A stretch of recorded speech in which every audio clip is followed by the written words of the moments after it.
विधानसभा चुनाव के बाद नई सरकार और मुख्यमंत्री को लेकर चर्चाओं के बीच नवनिर्वाचित विधायकों का राजधानी भोपाल पहुंचना शुरू हो गया है। बीजेपी के प्रदेश कार्यालय में भी ये विधायक वरिष्ठ नेताओं और कार्यकर्ताओं से मुलाकात कर रहे हैं। बंसल न्यूज ने भी इन विधायकों से इनके संकल्प और अपने क्षेत्र के विकास की योजनाओं को लेकर बातचीत की।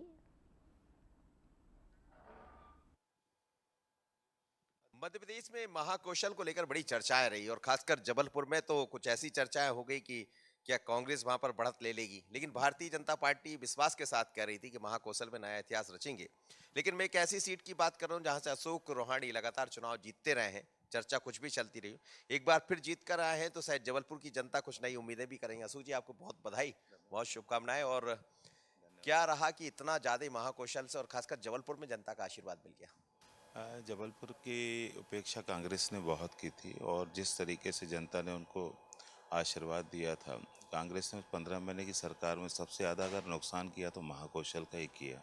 महाकौशल ने उनको सीएम दिया, स्पीकर, डिप्टी स्पीकर, सब कुछ दिए, लेकिन उसके बाद जिस तरीके से महाकौशल की उपेक्षा हुई है उससे बहुत नाराज़गी थी और लगा कि भारतीय जनता पार्टी को आना चाहिए। और भारतीय जनता पार्टी ने रणनीति के तहत कुशल केंद्रीय और प्रदेश का जो नेतृत्व था उस कुशलता से इस चुनाव को महाकौशल में फोकस करके लड़ा और उसी का परिणाम रहा कि महाकौशल में सर्वाधिक सीटें आई हैं।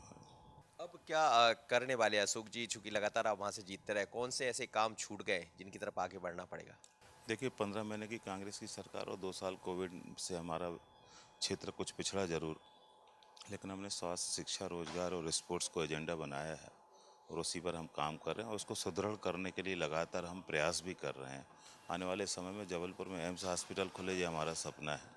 आने वाले समय में अंतर्राष्ट्रीय स्टेडियम बने, ये हमारा सपना है। क्या ये माना जाए कि इस बार मैं जिनसे बात कर रहा हूँ, जब नए चेहरे होंगे सरकार के तो उसमें अशोक रोहाणी भी नजर आएंगे? जनता तो ये उम्मीद कर रही है वहाँ की। जनता का स्वाभाविक है कि वो अपने जनप्रतिनिधि पर उम्मीद करती है।